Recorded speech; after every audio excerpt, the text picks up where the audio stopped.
좀 어려운데 이제 177페이지에 요거는 설명을 좀 들어봐야 될 것 같습니다. 계속 시험 문제가 안 나왔는데 아마 요번에는 분명히 시험 문제가 꼭 나올 정도로 요거 이제 뭐 시험 문제 정도가 너무 오랫동안 안 나와서 아마 올해는 꼭 나올 거라고 예상을 해보셔야 됩니다.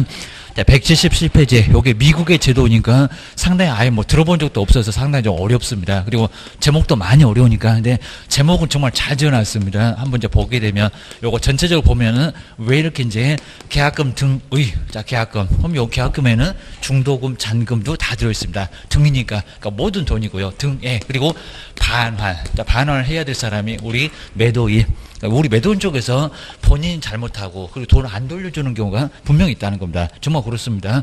반환 채무, 채무 의무를 지고 있는 사람이 바로 매도인 건데 그 의무를 이행 안 합니다. 반환 채무 바로 의무, 요 의무의 이행입니다. 의무의 이행을 바로 이제 뭐 하겠다? 보장을 하겠다는 겁니다. 바로 이제 이행의 그리고 보장, 반환 채무 이행의 보장. 바로 이제 한번 정리해 주시면 될 것 같습니다. 보장. 그래서 보장해 주겠다라고 기억하셔야 됩니다.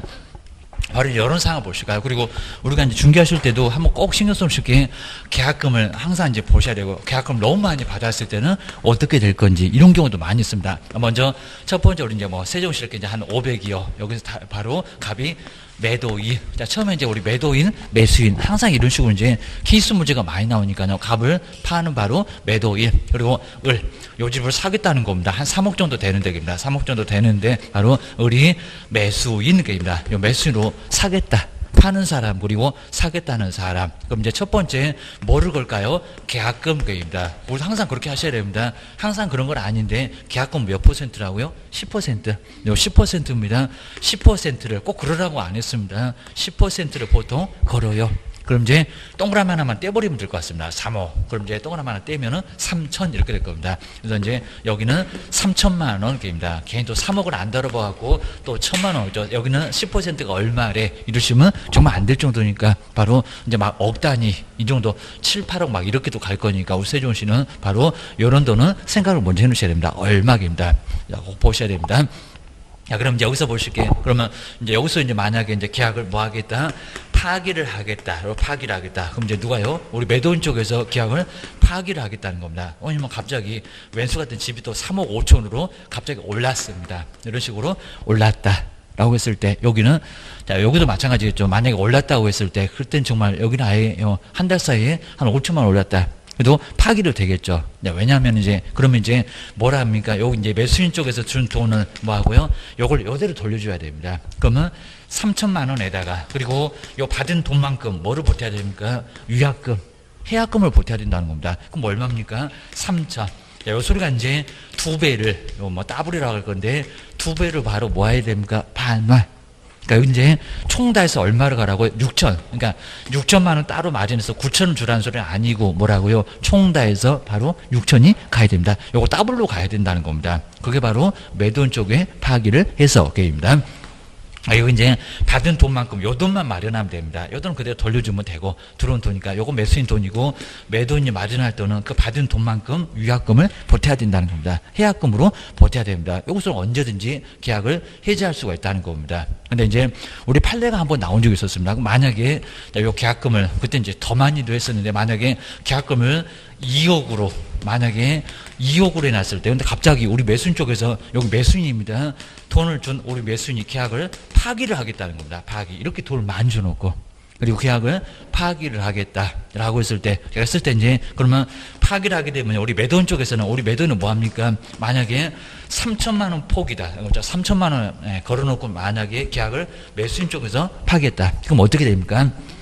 3천만 원 몰수합니다. 몰수. 아예 가져갈 수 없다는 겁니다. 그래서 이제 아예 여기는 파기를 하게 되면 요걸 바로 우리 매수인 쪽이 몰수 당하게 됩니다. 없어게입니다. 요거 뭐 돌려달라 그런 거 절대 안 된다는 겁니다. 안 된다고 했습니다. 근데 만약에 2억을 계약금으로 걸어놓고 매수인 쪽에서 갑자기 파기를 하겠다는 겁니다. 안 하겠대요. 그러면 요거 이제 우리 매도인 쪽에서 다 몰수를 할 수 있느냐. 요게 판례로 나와 있었다는 겁니다. 다 몰수했느냐. 아니면 다는 몰수할 수 없다. 어느 게 맞을까요? 입니다. 그러니까 만약에 이제 내가 판사님은 또 어떻게 생각을 해야 될 건지. 그리고 계약금은 딱 10%라고 안 했습니다. 이거 한 5천 받아도 괜찮고 2천 받아도 괜찮고 여기는 정해진 건 아니니까 자, 적정하게 받을 수가 있는데 거의 대부분은 10%를 받긴 받습니다. 근데 10%보다 많게 거의 정말 여기는 반을 넘게 받아놨다는 겁니다. 한 1억도 아니고 그입니다. 이렇게 받아놨을 때 요거를 모두 다 몰수할 수 있다. 아니면 다 몰수는 안 된다. 판사님은 뭐라고 했을까요? 다 몰수 될까요? 안 될 겁니다. 그죠? 요 정도면 너무 심하죠, 입니다. 무슨 로또 당첨됐습니까? 아니면 또 뭐 나라를 구했습니까? 이런 정도니까 그냥 요거는 너무하죠. 그럼 얘는 이제 매수인 같으면 이제 당장 정말 아주 큰일 나겠죠. 요 추운 날에 그냥 뛰어내리고 죽어버릴 수도 있을 겁니다. 우리 매수인 이렇게 되면 이제 요거 다 몰수다, 다 몰수다 그러면 아주 그냥 뛰어내릴 겁니다. 입니다. 혼자만 뛰어내리지 또 애들까지 싸들고 같이 또 뛰어내릴 수가 있을 거고요. 그리고 만약에 이제 우리 뭐 부인 같으면 이제 집에서 쫓겨날 수밖에 없을 겁니다. 아주 난리가 날 겁니다. 그리고 정말 2억이 깨지면 몰수 당하니까 이러면 정말 살아갈 방법이 아예 안 나올 거니까요. 그럼 이렇게 죽을 건데 죽게 그냥 판사님이 놔둡니까? 죽으면 저녁에 머리 풀고 저녁마다 나올 겁니다. 그죠? 네가 다 몰수하라고 해갖고 판사님 괴롭힐 수 있을 겁니다. 야, 그러다 보니까 여기서는 문제가 생길 거니까 뭐라고요? 그리고 우리 항상 법에 봤을 때, 그러니까 밀법의 대원칙이 부당한, 좀 어디서 뭐 부당한 이득을 챙겼자는 겁니다. 남들은 3천만 원 몰수하는데 너는 정말 나라 구했니? 로또 당첨된 얘기입니다. 그러다 보니까 부당 이득은 뭐해라? 반환해라. 이거 뭐 대원칙이나 다름 없잖아, 겁니다. 부당한 이득을 챙긴 거나 다름없다는 겁니다. 다른 사람들은 3천만 원, 그 정도밖에 몰수 안 했다. 너는 2억을 다 몰수하는 것은 형평이 안 맞다. 라고 하니까 부당이득은 반환해라 라고 하는 게 바로 우리 판례라는 겁니다. 자, 그리고 우리 판례가 이제 그렇게 얘기를 했지만요. 괜히 또 지가 또 판사라고 얼마 돌려줘 이러면 안 된다는 겁니다. 판사님은 그때그때 달라요. 정리해 놓으셔야 됩니다. 왜냐면 손해가 얼마 정도 났니 해서 이제 한 5천만 원 빼고 돌려줘라. 한 1억만 빼고 돌려줘라. 이런 식으로 한다는 거지. 요거 3천만 원만 빼놓고 돌려줘라. 그런 건 아니라는 겁니다. 어느 정도 손해배상 청구 분명히 할 겁니다. 왜요? 2억이면 무조건 우리 매도는 갈 줄 알았을 거라는 겁니다. 뭐 실내 이런 거 있잖아요. 그러니까 이런 거 믿었을 거니까. 그러다 보니까 손해가 꽤나 많이 났을 거라는 겁니다. 그러니까 그걸 보고 한 1억 돌려줘. 아니면 1억 5천 돌려줘. 이런 식으로 보는 거지. 무조건 3천만 원 빼고 돌려줘. 그러면 네가 판사냐 해갖고 나중에 끌려가면 지지게 얻어먹습니다. 우리가 정하시면 안 됩니다. 합의를 보면 괜찮아요. 서로 불만 없이 끝까지 가면 안 되니까 어차피 판례는 돌려줘야 되니까 소송 가지는 맙시다 해가지고 각서 쓰고 이제 안 따지는 걸 해가지고 합의 보면 괜찮은데 안 될 것 같으면 소송 가야 된다는 겁니다. 그때 가서 이제 정해집니다. 자, 주의하셔야 됩니다. 그러니까 여기도 3천만 원 정도 받아놨으면 괜찮을 건데, 그리고 한 5천만 원까지 몰수는 분명히 할 수가 있을 겁니다. 1억부터는 애매할 수 있다는 겁니다. 아마 심하면 1억 정도도 몰수할 수 있을 겁니다. 그리고 요거 꼭 계약을 갈 것 같으면요, 이렇게 하니까 이제 그렇잖아요. 3천만 원 걸고 나머지를 중도금을 한 1억 7천만 원 걸어놨으면 이런 분쟁이 안 생겼을 건데 계약금으로 2억을 걸어놓으니까 그래서 분쟁이 생겼다는 겁니다. 그러니까 이런 경우가 많이 있으니까 우리도 자, 그 상호 파악 잘해서 하셔야 된다는 겁니다. 아니, 문제가 됩니다. 요거 이제 열었고요. 그 다음 이제, 자, 뒤에 이제, 그리고 뭐 24시간 뭐 이런 거 나중에 한번 볼 건데요. 근데 만약에 이제 중도금, 자, 중도금을 이제 치르게 됐다. 이제 중도금 보셔야 됩니다. 중도금.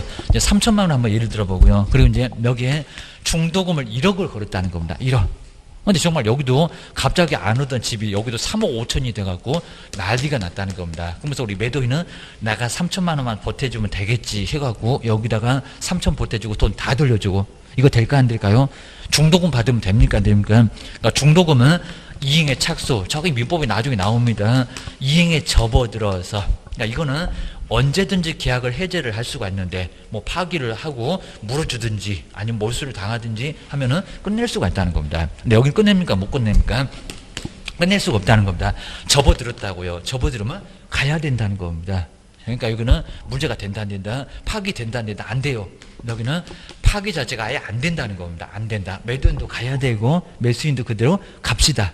그러면 가야 된다는 겁니다. 잔금 치르고 등기 넘겨줘야 됩니다. 이러다 보니까 파기 자체가 안 된다. 근데 만약에 파기가 되면 엄청난 손해배상을 막 요구를 할 거라는 겁니다. 나 지금 막 5천만 원 정도 올랐는데 더 오를 거니까 7천만 원 안 주면, 7천만 원 안 주면 나 파기 못 한다. 손해배상 청구 엄청나게 할 수가 있을 거니까요. 그렇게라도 할 건지 해서 이런 것들을 조정을 잘해야 된다는 겁니다. 사무소에서 나중에 계약서 쓰면 바로 이런 일이 생긴다는 겁니다.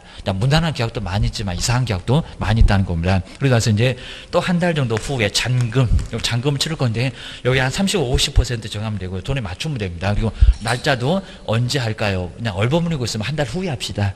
해갖고 좋은 날을 좀 여기는 선택하시면 됩니다. 그다음 이제 요게 이제 잔금을 보시니까 잔금 남아있는 돈이 뭡니까? 요게 잔금. 그러니까 나머지가 이제 그럼 이제 1억 3천 갔네요. 그럼 이제 1억 그리고 7천만 원. 요걸 뭐라 합니까? 잔금은 이행 완료.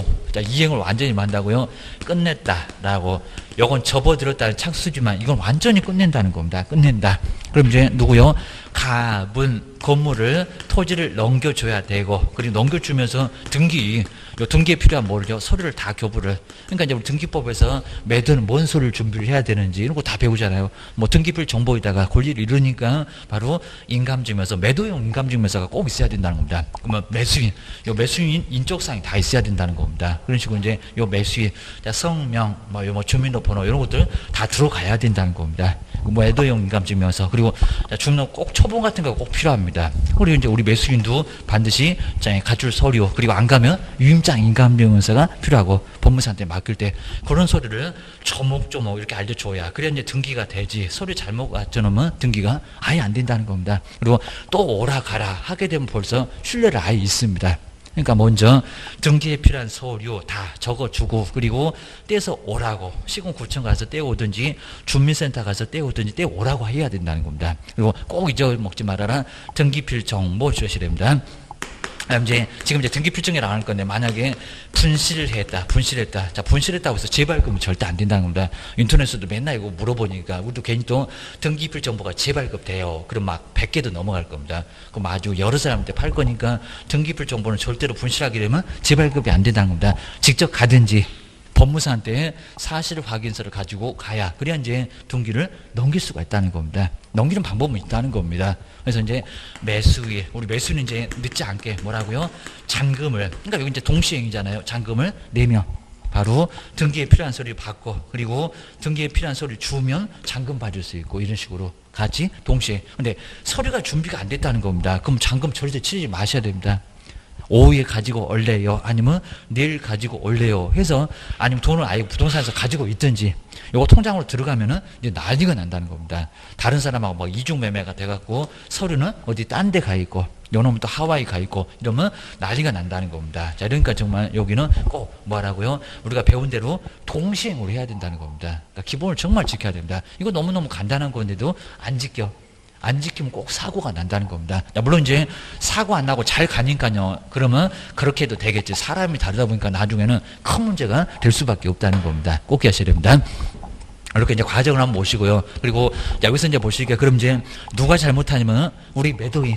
요 매도인 한번 잘 보시랍니다. 벌써 이렇게 집값 뛰다 보니까 나중에 파기를 하고 싶다. 그럼 6천을 줘야 되는데 뭐 6천이 아니라 매수인이 준 돈 요 3천만 원도 안 돌려주고 계속적으로 아주 괴롭힌다는 겁니다. 그러니까 요 계약금 누가 불쌍합니까? 우리 매수인. 그러니까 우리 매수인 쪽에서 돈도 주고 그리고 6천을 받는 게 아니라 준 돈도 못 찾아온다는 겁니다. 그러니까 이제 계약금 등에 반환 채무 반환을 해야 될 의무가 있는 우리 매도인 이렇게 매도인 잘못하니까 그 채무를 이행할 수 있도록 보장합시다. 그러니까 우리 이 매도인이 잘못하니까 그렇다는 겁니다. 매도인 잘못하니까. 그리고 보호는 매수인 보호입니다. 그러니까 요 제도 한마디가 매수인을 보호하겠다는 거지 매도인 보호하고는 전혀 관련이 없다는 겁니다. 맡깁시다. 계약금 매도인 주지 말고 맡겨놓읍시다. 은행 등에 맡겨놓읍시다. 맡겨놓으면 그러니까 요 3천만 원 여기서 이렇게 가다 보니까 여기서 3천만 원 받고 돌려주지도 않고 이러다 보니까 사고 나니까 요 3천만 원 은행에다 맡겨놓자는 겁니다. 어차피 우리 매도인도 그렇잖아요. 매도인도 어차피 받아서 저 우리 은행에다가 맡겨놓으려 했던 거니까 그럽시다 라고 할 수 있다는 겁니다. 그다음 이제 하나 제도가 이제 그럼 우리 매도인 쪽에서 여기도 계약금 요거 받아서 또 1억 받아서 그리고 여기는 A집, B지만 요거는 한 30평이지만 더 큰 집으로 그다음에 B집으로 가려고 누구도요? 갑도. 그럼 이제 우리 갑은 여기서 이제 매수인이 될 겁니다. 요 매수를 하면서 요 B집으로 35평짜리 집으로 가려고 그리고 돈을 받아서 또 쓸 필요가 있다는 겁니다. 그러니까 이제 중간중간에 사전에 요 돈을 빼달라고 하면은 뭐 한다고요? 빼줄 수 있다는 겁니다. 자, 먼저 첫 번째 맡깁시다. 이렇게 사고 치고 매도인 쪽에서 잘못해놓고 배만 들이대니까 얼마나 불쌍하냐고 매수인에게입니다. 맡겨놓읍시다. 그리고 중간중간에 찾을 수 있도록 합시다. 그게 매도인 또 보호를 위해서입니다. 사전수령. 그러니까 요 두 가지가 제도가 남아있다는 겁니다. 예치 그리고 사전수령. 요 두 가지가 바로 여기 계약금 등의 반환점 이행 보장입니다. 자, 그럼 이제 먼저 첫 번째 한번 이제 보시까 이제 여기가 이제 예치. 자, 예치가 이제 저 매도인이 사고 치고 그리고 아예 매수인 불쌍하게 돈도 안 돌려주니까 맡겨놓읍시다. 첫 번째 예치. 그럼 첫 번째 이제 누구 명의로 이제 예치 명의자가 있습니다. 예치 명의자. 그러니까 여기서 시험 문제 나옵니다. 자, 마지막으로 시험 문제가 다음 중에서 예치 명의자가 아닌 것은 예치기관이 아닌 것은 그 문제가 가장 마지막 문제였다는 겁니다. 지금 우리 교재는 이제 딴 문제를 좀 소개해놨던 거고요. 그런 식으로 문제 내놓고 지금 최근에는 아예 안 내고 있습니다. 주는 시간입니다. 그러면 예치 명의자. 자, 예치 명의자 이제 첫 번째 누구냐면 우리 개업 공인중개사, 개업 공인중개사의 명의로 개업의 명의로 못 맡긴다 그러면 X입니다. 개업 공인중개사 명의로 맡길 수가 있을 거고 법인 같으면 뭐 대표자, 법인의 이름 이런 사람 명의로 맡길 수가 있습니다. 그다음 이제 두 번째가 이제 우리 개업 말고 그리고 대통령, 요 대통령 명예석입니다. 시행령. 법은 항상 뼈대에서 정하니까 뼈대만 정하니까요. 대통령 명의 정한 자, 시행령에서 정한 자입니다. 바로 명의, 바로 정한 자. 여기가 이제 6개가 있습니다. 6개. 요 6개가 자꾸 시험 문제 나옵니다. 그리고 여기 이제 우리 개업의 돈이 아니죠. 그러니까 앞글자를 짤 때 공금 신체 보관, 공금 신체 보관. 정말 마지막 문제가 바로 이렇게 이제 공금 신체 보관입니다. 바로 예치 명의자는 누구냐? 개업하고 공금 신체 보관 이렇게 보셔야 됩니다. 자, 먼저 공제 사업을 하는 자, 공제 사업을 협회를 얘기합니다. 사업을 하는 자. 나중에 자꾸 이렇게 공제 얘기하는데 이제 금방도 봤네. 보증 설정에서도 공인중개사 협회를 얘기합니다. 하는 자. 나중에 이제 한 다음 주 정도는 협회를 배울 것 같은데 공인중개사 협회에다가 요 협회가 해보려고 아주 발악을 하고 있습니다. 근데 거의 할 사람이 거의 없을 겁니다. 금융기관. 자, 금융기관에도, 그러니까 여기 시중은행 얘기합니다. 우리는 국민은행, 신한은행, 뭐 이런 데입니다. 금융기관, 요걸 또 은행이라고도 하고, 옛날에 그냥 금융기관, 근데 요즘 또 은행이라고도 같이 쓰는데, 어차피 같은 소리. 아마 요 문장이 조금 더 편해서 그런 것 같습니다. 금융기관. 그리고 신탁업자. 아마 우리 개론에 쓰는 신탁회사, 이런 사람입니다. 우리가 맡겨놓는, 부동산도 맡겨놓고 돈도 맡겨놓고 입니다. 우체국, 최신관석입니다. 우체국입니다. 여기도 이제 우체국입니다. 개인 또 오늘 배워갖고 또 저기 국민은행 가갖고 계약금 등의 반환치무 이행 보장을 아십니까? 그럼 또 저거 한정치사자 그럽니다. 은행 거의 하는 쪽이 아예 없다 보니까 아예 몰라요. 이게 돈이 안 되다 보니까 은행 쪽에서 지금 현재는 한 곳 하는 곳이 없고요. 또 마찬가지입니다. 개인 또 우체국 가셔가지고 그 직원한테 계약금 등의 반환치무를 아십니까? 그럼 또 이제 큰일 난다는 겁니다. 모르니까 제발 좀 가지 마세요. 공부용으로만입니다. 그리고 또 누굽니까? 보험회사. 개인 또 친구가 또 보험회사 다닌다고 친구한테 계약금 등의 반환치무 이행 보장을 아니 그러면 저것이 공부를 많이 하더라도 또 이상해졌다고 학원 또 그만 다니라고 할 겁니다. 남편한테 이제 쫓겨납니다. 바로 보험회사. 그러니까 여기도 이제 가능하고요. 관리 전문회사. 그러니까 나머지는 이제 꼭 쓰기 귀찮아. 나머지 그 밖에 관리 전문회사. 근데 여기 관리 전문회사는 아직은 뭐 어디라고 없는데 리츠. 이런 등이바로 이제 여기는 또 맡겨줄 수 있는 그런 관리 전문회사. 이런 쪽에다가 맡겨놓을 수 있다는 겁니다. 보셔야 됩니다. 근데 우리 시험 문제가 마지막 시험에 여기서 법원이 한번 나왔습니다. 법원. 근데 아무리 봐도 법원이 있습니까? 없습니까? 법원 없잖아요. 법원. 자, 이런 거 없고요. 무슨 또 공기업 이러면 안 됩니다. 공기업. 그리고 어디 가면 또 대학, 뭐 시험이라든지 실무교육 이런 거 나올 건데 이런 거 아니고 여기입니다. 아니 또 어디 뭐 사기업은 말도 안 되고 공금 신체보관 6군데. 정해진 것은 공금 신체 보관 이런 데는 아예 없다는 겁니다. 이건 이미 출제가 됐고 그다음에 공기업 이런 것도 말이 안 되니까 꼭 조심하세요. 여기입니다. 그다음 이제 두 번째가 이제 예치. 두 번째가 이제 여기서 이제 예치 명의자. 여기 이제 예치 기관입니다. 두 번째는 예치 기관은 뭐 거의 뭐 쓸 것도 없는데 예치 기관은 나 먼저 위에 있는 개업만 좀 빼고요. 개업 공인사 뺍시다. 입니다. 근데 왜 뺄까요? 예치를 하니까 돈을 맡아놓으니까 우리 개업이 돈을 가지고 있으면 이건 고양이한테 생선을 맡기는 거나 다른 겁니다. 써버릴 거니까 개업만 빼고 우리 예치기관 6개입니다. 요 개업만 빼라는 겁니다. 그래서 이제 우리 법에서도 금융기관 이렇게 일시해놨고 금융기관 이제 쓰기 귀찮으니까 세게 써놓고 등 해놨습니다. 그리고 공인중개사 바로 협회 바로 여기 이제 공제 사업을 하는 바로 누구 협회입니다. 여기 이제 공인중개사 협회를 얘기하고요. 그냥 신탁업자입니다. 그리고 신탁업자, 이렇게 신탁업자, 그리고 요 3개만 딱 예시해놓고요. 요 공금 실제 보관을 얘기합니다. 그래 놓고 등, 그러니까 여기 등에는 6개만 있다는 겁니다. 다 개업은 빼라. 그러니까 여기 이제 7개인데 바로 여기는 개업만 빼고 예치기관. 그러니까 여기 명의만 정했습니다. 명의만 정하고 여기는 예치기관. 통장 명의 만들어서 어디다가 맡길 거예요? 바로 예치 명의자 예치기관 주하셔야 됩니다. 그다음에 이제 두 번째가 이제 미리 수령. 자, 미리 수령. 그러니까 우리 매수인도 자, 매도인만 생각할 게 아니라 자, 여기도 자, 매수인 생각할 게 아니라 매도인도 여기 이제 미리 수령은 매도인. 그러니까 여기는 철저하게 매수인 보호인데 여기는 매도인을 또 보호도 좀 하자는 겁니다. 우리 매도인도 당장 돈을 써야 되겠어. 요게 바로 이제 미리 수령. 근데 중간에 찾아가는 과정에서 또 매수인 다치면 안 되니까 아주 눈물 나게 끝까지 보호합니다. 보증서 발행합시다. 그 보증서 발행해서 누구 줍시다. 그러니까 이런 제도가 미국에 있다는 겁니다. 제도는 참 좋은 것 같아요. 근데 써먹을 만한 게 없을 것 같아요. 이렇게 맡길 때도 돈을 달라고 할 겁니다. 은행에서 주셔야 됩니다. 먼저 첫 번째 보증서를 발행합시다. 보증서 발행기관 딱 2군데입니다. 보증서 발행기관은 바로 2개. 자, 2개가 있는데 여기 이제 금융기관하고 첫 번째가 이제 금융기관입니다. 금융기관. 이런 거 의외로 많이 안 내봤고요. 금융기관하고. 그러니까 요 공금 신체 보관에도 금융기관 들어가고 예치 명의자에도 들어가고 다 들어가고 금융기관. 그리고 2개밖에 없다는 거기도 금융기관은 들어간다는 겁니다. 시중에 은행입니다. 자, 두 번째가 이제 여긴 조심할 게 여기다 보험회사 그러면 안 된다는 겁니다. 꼭 내볼 것 같은데 보증.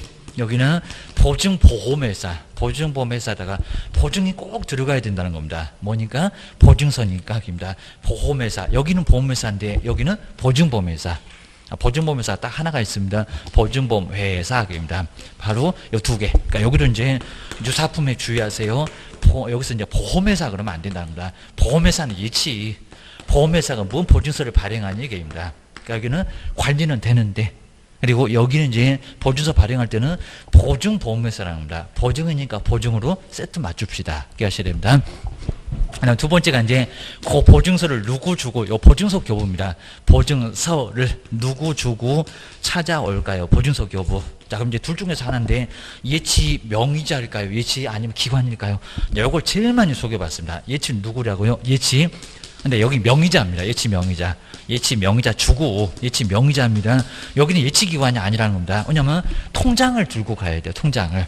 바로 통장 없이 예치 기관에 바로 가면은 돈을 못 받습니다. 우리 보통 그럴 겁니다. 카드를 가지고 가든지 통장을 가지고 가든지 가야 은행에서 돈을 받지.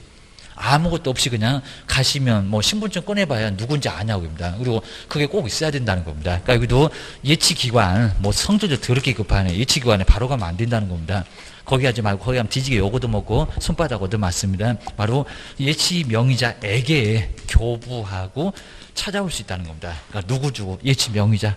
바로 통장을 가지고 가야 되니까 명의자 주고 찾아올 수 있는 거지. 돈도 못 찾냐 그럴 겁니다. 여기는 예치 기관이 아니다. 기억하셔야 됩니다. 그러니까 제대로 많이 복잡하지 않고요. 자, 먼저 첫 번째 매수인을 보호하기 위해서 맡깁시다. 매도인지가 저렇게 사고를 쳐놓고 돈을 안 돌려주네. 입니다. 따블을 줘야 되는데 따블이 아니라 매수인 준 돈도 안 오네. 입니다. 그러면 누구 명의로 맡깁시다. 누구 명의로 어디다가 맡깁시다. 예치 명의자, 예치 기관. 이것도 다 물어본다는 겁니다. 그리고 중간중간에 매도인도 좀 생각합시다. 매도인도 집 사야 된다고요. 집 팔고. 얘도 계약금을 받아서 다른 물건 투자를 또 해야 된다는 겁니다. 그러면 중간중간에 찾아옵시다. 미리 수령을 매수인 그러면 안 됩니다. 매도인. 원래 돈을 받을 수 있었던 매도인. 그런데 찾아가는 과정에서 또 매수인 닫히면 안 되니까 아주 끝까지 눈물 나게 보호한다고 했습니다. 보증서 발행합시다. 그럼 보증서 발행기가 2개. 그리고 그 보증서를 누구 주고 찾아오냐고. 돈도 못 찾냐? 그러니까 정말 예치 명의자. 통장을 들고 가야지. 예치 기관이 아니라 합니다. 통장 들고 가기는 갈 건데 통장부터 먼저 챙겨라. 예치 명의자 꼭 주셔야 됩니다. 아마 올해는 정말 꼭 분명히 정말 안 나오고는 이제 못 베길 정도로 너무 오래됐으니까 꼭 기억하셔야 됩니다. 그럼 이제 178페이지에 요거 뭐 제도 도입이라든지 이런 것들은 그냥 매수인 보호, 그리고 요런 금리는 아예 없으니까 뭐 여기서 뭐 내릴 만한 거는 아예 없을 정도니까 그냥 여기는 매수인 보호다. 그래서 제도 도입의 취지에다가 매수인 보호 이렇게만 써놓으시면 좋을 것 같습니다. 매수인을 보호를 하겠다. 그러니까 그 여러 말을 써놓은 게 지금 매수인 보호입니다. 다른 말 다 필요 없고 오케이입니다. 근데 옆에 이제 179페이지에서 여기서부터가 이제 시험 문제가 나오는데 법전도 그렇게 내용 많지 않습니다. 먼저 예치 좀 합시다. 맡겨놓읍시다. 매도는 저렇게 잘못해놓고 오히려 사고를 쳐놓고 배만 들이대냐고입니다. 그래서 불쌍한 매수를 위해서 보호를 합시다. 그리고 자 동그라미 1번에서도 시험 문제 많이 내봤는데 권고 하여야한다거나 할 수 있다. 여기도 정말 많이 내봤다는 겁니다. 아마 내용이 없어서 그런 것 같습니다. 자 먼저 거래 안전을 보장을 하기 위해서 매수인 정말 거래 안전 안 되잖아요. 돈을 줘놓고도 따블이 아니라 내 돈 주고 내 돈도 못 찾아오네. 얼마나 불쌍하냐고 매수인이. 그럼 이행이 완료될 때까지 계약금 그리고 중도금. 근데 잔금은 안 맡긴다 그러면 안 됩니다. 다 맡겨. 잔금도 맡깁니다. 잔금이면 물론 다 끝나니까 나머지 돈도 찾으러 가긴 할 건데 인도시가 다르면은 잔금도 맡겨놔야 된다는 겁니다. 예치기관에. 그리고 여기입니다. 거래 당사자한테 권고 하여야 한다거나 할 수 있다. 요 할 수 있다는 정말 많이 냈었다는 겁니다. 그 할 수 있다 박스 좀 해놓으시고 하여야 한다 X 정말 표가 안 난다는 겁니다. 자료 요구 할 수 있다. 여기도 권고 할 수 있다. 지정 취소 할 수 있다. 그 세 개는 아주 자주 나옵니다. 다른 놈은 잘 안 나와. 기억을 하셔야 됩니다. 그 다음 이제 두 번째 어디다가 맡길까요? 누구 명의로 맡길까요? 라고 이제 나와 있습니다. 먼저 첫 번째 예치 기관이 먼저 나오네. 예치 기관입니다. 그럼 누구는 빼라? 개업은 빼라. 그러니까 여기 예치기관 옆에다가 개업 X, 우리 실판처럼 개업은 없다고 합니다. 둥이라고 써놨지만은 개업은 없어. 자, 세 개만 딱 예시해놨습니다. 금융기관 나오죠. 공제사업을 하는 공인주사협회. 그리고 저런 법률은 안 나옵니다. 신탁업자. 이거 딱 세 군데. 공금신 할 때 이제 그겁니다. 바로 신탁업자 등. 이렇게 등인데 6개지 개업은 있다 없다? 없다. 그리고 이제 명의 나왔네요. 명의 정해서 맡길 건데 명의자. 그러면 개업 공인주사 가능하고요. 개업하고 그다음에 개업 외에 공금, 신체, 보관. 개업만. 그러면 어째 개업한테 맡긴다고 하게 되면 상당히죠. 우리 개업을 또 싫어하는 사람도 있으니까 내가 그럴 줄 알았다. 6군데나 있어. 골라먹는 재미도 있다. 그입니다. 그럼 여기서 이제 기업본부터가 이제 공금, 신체, 보관인데 보실까요? 자, 먼저 은행. 요놈 이제 금융기관에 금해도 괜찮고요. 은행. 두 번째 보관할 때 보이네요. 보험회사. 그리고 세 번째 디귿번은 신탁업자. 아까 신체할 때 물어본다는 겁니다. 그 다음에 1번에 최신관서 딱 나오죠. 신체 보이죠. 신체입니다. 그리고 첫 번째 우리 미음이 첫 번째는 공제사업을 하는 공인중개사 협회라고도 합니다. 공에다가 동그라미 놓으시면 첫 번째 미음이 바로 1. 그리고 금융기관, 은행이 금융기관이니까 공금. 좀 이따가 또 금융기관, 저 위엔 또 금융기관이라고 했잖아요. 같이 써요. 그입니다. 공금. 그 다음에 신체. 디귿 니을. 그 다음에 이제 보관입니다. 니은이 보고 나머지 비읍이 관리를 관련할 때 나오죠. 관리를 전문적으로 하는 바로 회사, 관리 전문 회사입니다. 자, 두 번째 줄에 딱 중간에 나오네요. 공금 신체 보관 찾아보면 다 나옵니다. 그냥 모르겠으면 그냥 거기 공백에다가 공금 신체 보관 6군데 꼭 기억하셔야 됩니다. 그 다음 이제 우리 개업의 의무인데요. 먼저 실비 같은 것을 약정을 해라. 이런 거 거의 잘 안 낼 거고 너무 쉽고요. 실비를 누가 부담할 건지 약정해. 뭐 자세히 내진 않고요. 그리고 자 2번 주할게 자기 재산과 분리해서 관리를 하라는 겁니다. 통장 하나 따로 만들어서 요 계약금 등의 통장은 따로 만들어서 관리해라. 기존의 통장에다 섞어놓으면 안 된다는 겁니다. 따로 분리해서 관리해. 우리 당연한 소리겠지만 인출하면 될까 안 될까? 남의 돈인데 거래 당사자 동의 없이 인출해서는 안 된다. 근데 우리 시험 문제가 너무 쉽게 거래 당사자 동의 없이 인출할 수 있다도 나왔습니다. 말이 안 되죠, 그입니다. 누구 돈인데 마음대로 인출을 해. 그러면 업무정지 당해. 인출해서 안 된다, 그입니다. 따로 분리하고 인출해서는 안 된다. 이 소리입니다. 뒤로 넘겨보실까요? 그냥 너무 당연한 소리죠. 그러니까 잘 알질 않아요, 그입니다. 지급보호자. 보증보험에 가입하든지 우리 보증 설정하는 방법은 똑같습니다. 그 계약금을 맡겨놓으라 그입니다. 그리고 공제 가입하거나 그리고 공탁을 해라. 요게 바로 이제 여기 지급보장입니다. 요건 이제 업무정지 당할 수가 있습니다. 그리고 자 4번에 실비는 우리 보통 매수인이 부담하고요. 매수인 이득을 보니까 요건 또 어디에 또 나옵니다. 자 2번에 나오죠. 매수 쪽에서 부담하지 매도 이러면 안 되겠습니다. 자, 두 번째 쪽에 매수. 두 번째 줄에 딱 중간 정도 보면 매수가 부담하지 매도 아니다. 그러니까 이전이 아니라 추적 쪽에서 우리 매순이 이득을 보잖아요. 그러면 돈은 매순이 내지 매돈이 내고냐입니다. 가끔씩은 누가 요거 부담하게 가끔씩 낼 때가 있습니다. 5번 주의하셔야 되겠네요. 자, 제목을 차라리 보증서 발행 이러면 더 좋을 것 같은데 사전에 수령하는데 보증서를 발행해라. 또 매수인 다친다고 아주 눈물 난다고 합니다. 아주 끝까지 매수인 보호다 그럽니다. 그러면 요 매도인 등이 계약금을 수령할 수 있는데 두 번째 줄로 한번 알아볼까요? 그 계약금 등의 반환을 보장하는 그 내용에 이제 보증서 발행기간 두 군데 나왔습니다. 이제 정말 중요합니다. 금융기간 두 번째 줄에 저 끝에 금융기간 꼭 밑줄에 넣으시고요. 근데 보험회사가 아니라 보증보험회사입니다. 이놈이 보가 이상하게 좀 떨어졌는데 보증보험회사 보험회사 말고 두 군데. 자, 보증서 발행기간 두 군데고요. 그리고 이제 누구 주고 오게입니다. 세 번째는 더 중요합니다. 그 계약금 등의 예치 기관이 아니라 누구라고? 예치 명의자. 자, 세 번째 줄에 딱 중간 바로 넘어가자마자 예치 명의자가 보이네요. 그 예치 명의자 아래다가 예치 기관. 요걸 제일 많이 소개받다는 겁니다. 출전들이 고려우게입니다. 누가 보증서 발행해서 누구 줘야 계약금 등을 중간중간에 찾아올 수 있냐고. 돈도 못 찾냐? 그럴 겁니다. 예치기관 가봐야 소용이 없다는 겁니다. 예치 명의자한테 통장 갖고 빨랑 갑시다 라고 해야 그래야 이제 찾아올 수 있다는 겁니다. 주셔야 됩니다.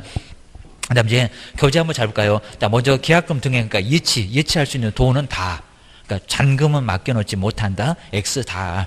그리고 이제 예치 명의자. 우리 개업 들어가죠. 개업 들어가면서 이제 나머지가 공금, 신체 보호관. 자, 7군데.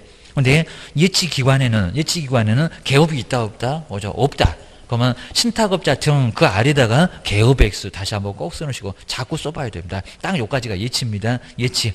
또 손을 그어놓으면 좋을 것 같고요. 바로 사전수령. 누가 보증서 발행한다고요? 금융기관하고 바로 보증보험회사. 그리고 거기 옆에다가 교부. 보증서 교부를 저기 끝에 하나 더 써놓으면 좋을 것 같은데요. 보증서 교부를 예치 명의자 할까요? 예치 아니면 기관일까요? 보증서 교부. 누구를 줘야 찾아올 수 있냐고. 보증서 교부는 명의자. 그렇죠? 예치 명의자입니다. 마지막에다가 예치 명의자 그러면 아주 완벽해집니다. 요 제도. 자, 뒤에는 사전수령, 중간중간에 찾아올 수도 있다. 앞에는 맡겨놓읍시다. 예치. 그리고 이제 보증서 발행하고 보증서 교부 요거는 바로 나중에 찾아온다는 사전수령, 우선수령, 미리수령 이런 소리입니다. 그 다음에 옆에 이제, 여기는 아주 뭐 간단하죠. 그 다음에 이제, 요것도 이제 항상 우리 기출문제인데 틀린 것은 해놓고 1번 너무 쉬웠잖아요. 금융기관에 예치하는 소요되는 그 실비는 특별한 약정이 없으면 누가 이득을 보는데 매돈이 부담한다고 실비? 매수. 말이 안 되죠. 매도 말고 매수 쪽에서 부담하지 뭔 매돈이요. 꼭 저것들이 매수를 매도라고 바꿔놓냐고 합니다. 민법도 잘 봐야 됩니다. 매돈이 맞는데 매수인, 임대인이 맞는데 임차인 이런 식으로 살짝 바꿔놓는다는 겁니다. 한번 잘 보셔야 됩니다. 표가 안 나긴 하죠. 나머지는 2번부터 5번까지는 너무 쉬워. 이런 것도 기출문제였습니다. 꼭 기하셔야 됩니다. 그 다음에 뒤로 한번 넘겨보실까요? 자, 뒤에 이제 중개보수. 자, 중개보수 조금만 좀 보다가. 자, 중개보수도 최소한은 2개. 그러니까 요즘 또 계산 문제가 안 나고 내용만 2개씩 지금 나란히.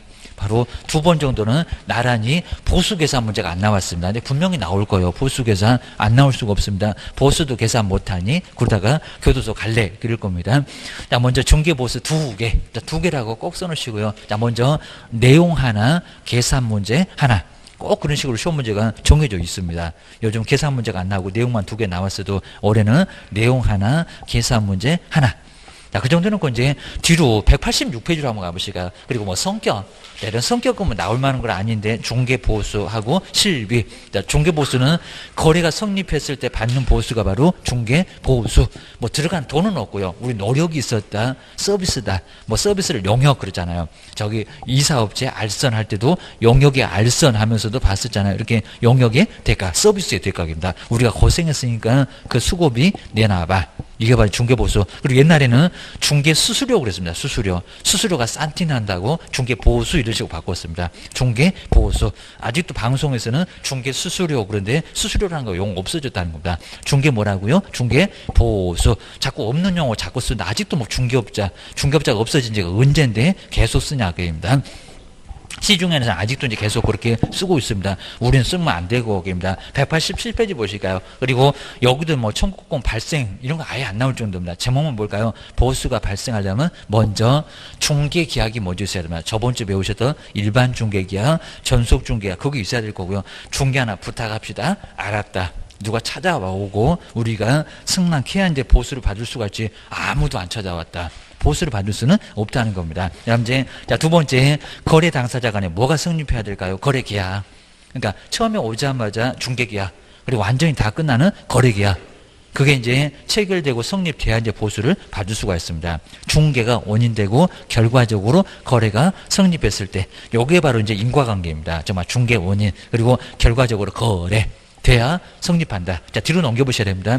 자, 뭐 계약하면, 중개 계약하게 되면 당연히 거래 계약 하지. 뭐 이런 거 뭐 입증할 필요 아예 없을 정도입니다. 계약서만 쓰면 받아. 이런 소리입니다. 그다음 이제 188페이지에서 이제 중개 행위로 거래가 성립이 돼야 된다. 이게 바로 인과관계잖아요. 중개가 원인되고 거래가 결과적으로 성립했을 때 내용 볼만한 거 아예 없을 정도니까요. 밑줄 안 그어도 괜찮습니다. 이런 거 시험 문제는 안 나와. 그입니다. 그다음 이제 두 번째가 중개 보수 청구권에 이제 성립하고 이제 행사. 중개 계약 때 먼저 성립은 되고, 그 다음에 행사는 완전히 다 끝났을 때 행사가 되고, 딱 여기까지는 거의 나올 만한 게 없고요. 근데 이제 189페이지 요거는 시험 문제 감으로 많이 내본 적이 있었습니다.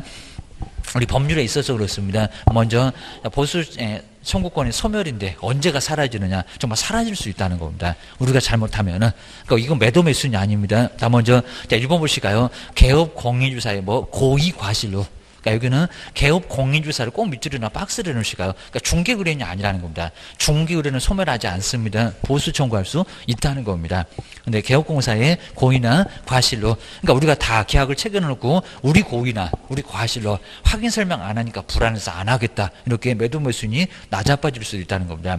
우리 매수인은 계약금이 준비가 안 돼갖고 중도금이 아예 준비가 안 돼서 파기할 수 있으니까 바로 꼬투리 잡히면 안 된다는 겁니다. 뒤어볼까요? 과실로 중개 의뢰인 간의 거래 행위가 우리가 계약을 체결해 놨다는 겁니다. 무효, 그리고 취소, 해제가 되면 없어져 버리자 갑자기. 그럼 뭐 한다고요? 보수도 같이 없어진다는 겁니다.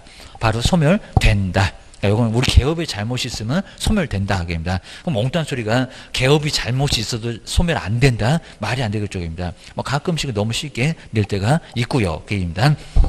그래서 이제 우리 개업이 정말 잘못됐을 때는 보수가 사라질 수도 있다는 겁니다. 그건 조심해라 라고 기억을 하셔야 됩니다. 그러니까 여기도 이제 의미가 약간 있으니까요. 금방 보셨던 바로 189페이지. 자, 여기서 이제 그러면 우리 개업 공인주사입니다. 우리 개업 공인중개사가 요거 뭐 뻔한 소리고요. 상식적으로 바로 고의나 과실로 나중에 이제 잘못돼서 바로 개업 공인중개사에 고의나 이제 고의 아예 여기 이제 고의가 있고 이제 과실이 있었는데 입니다. 이제 문제가 생겼다는 겁니다. 이런 식으로 이제 과실, 부주의가 있다는 겁니다. 확인 설명을 계속 안 해준다는 겁니다. 그럼 나중에 우리 매도 매수인 쪽에서 안 하겠다.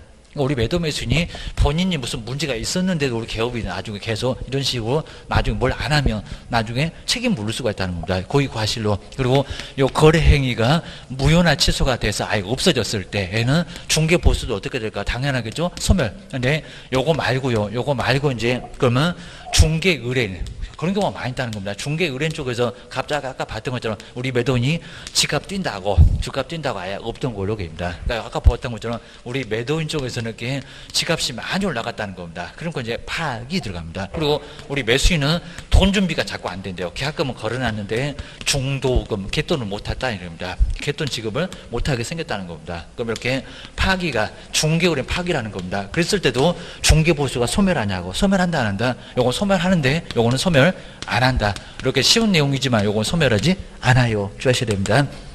근데 이제 소멸하지 않는데, 그럼 소멸하지 않으면 도대체 누구한테 받는데요? 이런 것들은 문제가 된다는 겁니다. 이런 것도 이제 시험 문제는 안 나온다 하더라도 시험 문제는 조심해야 된다는 겁니다. 나중에 상식적으로 안 맞는 게 있어서 그렇습니다. 그러니까 이런 경우가 정말 많이 있다는 겁니다. 제가 정말 요건 이제 지금 이제 아주 예전에 인천에서 이렇게 강의할 때 우리 수강생이 정말 그런 적이 있었답니다. 인천. 그래서 이제 인천에서 이렇게 강의를 하는데 우리 이제 갑이라는 분이 집을 팔려고 내놨대요. 그래서 한 뭐 2억짜리 이렇게 매도인 쪽에서 이렇게 내놨는데 바로 매도인 내놓고 근데 갑자기 이제 우리 매수인이 사겠다고 계약금 2천만 원 정도 이렇게 걸어놨다는 겁니다. 정말 걸어놨어요. 걸어놨는데 나중에 이제 어디를 가보니까요, 저기 점집을 가봤대요. 점집을 갑니다. 근데 이제 보통 보시면은 이제 우리 수험생들도 많이 그러십니다. 저기 이제 한 6월 정도 되면은 어디 이제 많이 가실 겁니다. 가셔갖고 저 합격하겠어요, 안 하겠어요? 아니, 그건 선생한테 물어보면 알 건데 거기를 왜 가요, 그러니까. 합격하겠냐고 못하겠냐고 꼭 여기를 가요. 여기를 가가지고 그다음 이제 나중에 합격 못한다고 하면 이제 울상이 되셔갖고 그냥 내 팔자가 이런가 해갖고 괜히 고민하시고 괜히 또 그거 그냥 뭐 복채 조금 더 뜯으려고 그런 것 같은데 합격이 더 된다고. 야, 이분은 분명히 떨어집니다, 진짜로. 뭐 되기는 뭘 되겠다.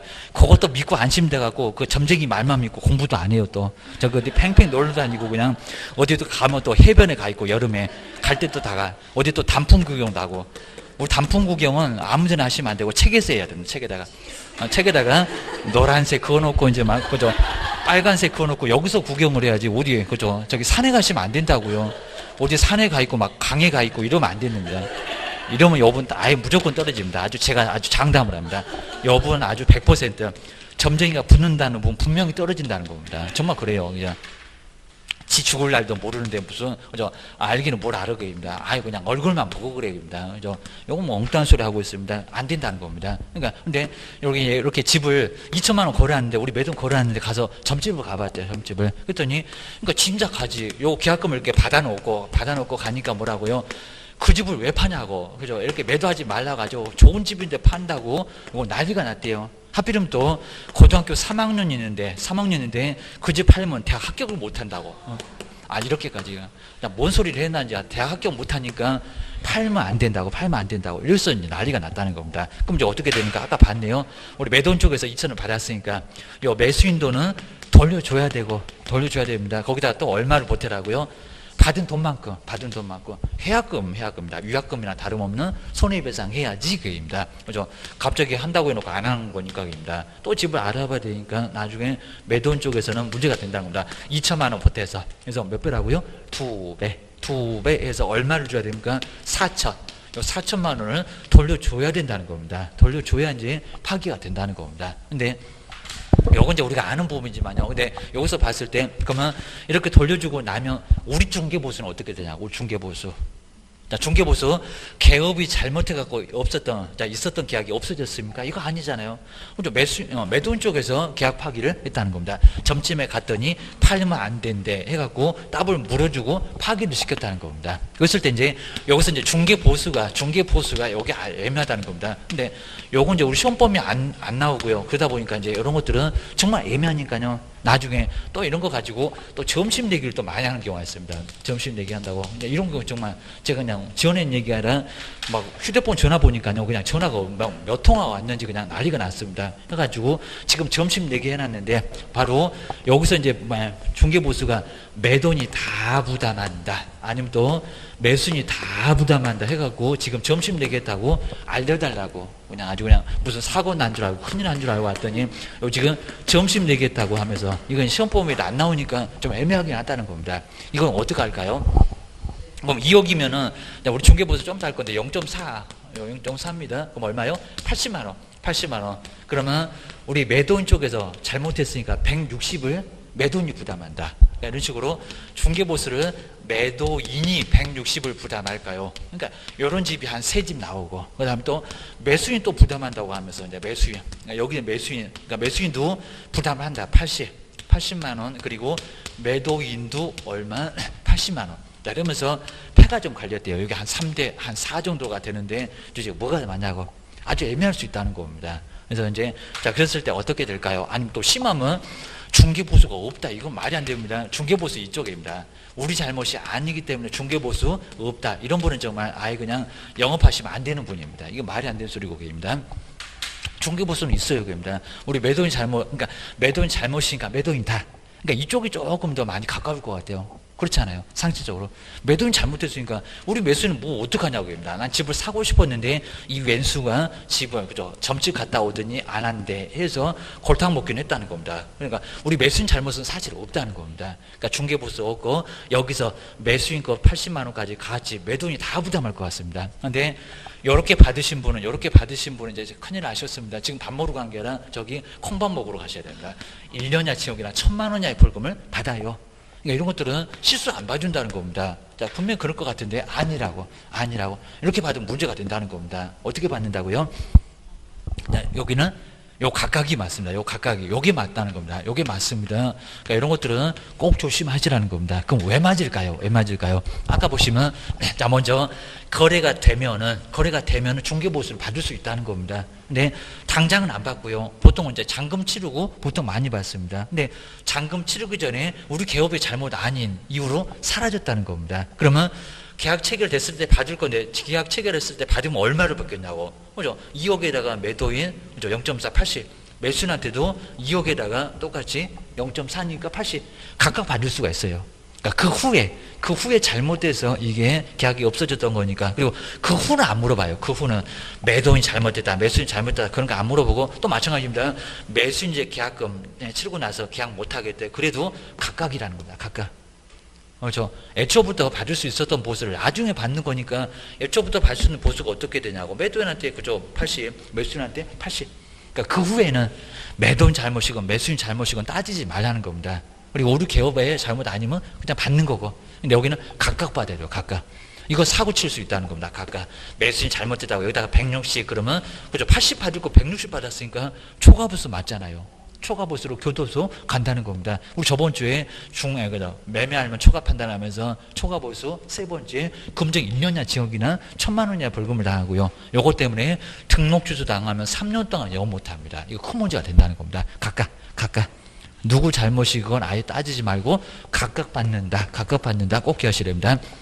그리고 여기도 2억에다가 다 받는 거지 무슨 자선사업 하십니까? 여기다가 0.6을 곱해갖고 12만 원 받으신 분은 아주 자선사업 열심히 하시네. 그 사람으로서 문 다 건네기입니다. 그러니까 여기도 전체 금액 그러니까 원래 전체 금액으로 합의를 본 거고 중간중간에 뭐 2천 그다음 1억 나머지 더 이러려고 했던 거니까 2억으로 다 계산합니다. 2억으로. 그러니까 이런 여러 가지 변수가 있고 함정이 좀 있다는 겁니다. 실무 가서도 엉뚱한 소리 하시면 정말 큰일 난다는 겁니다. 자, 조심하셔야 됩니다.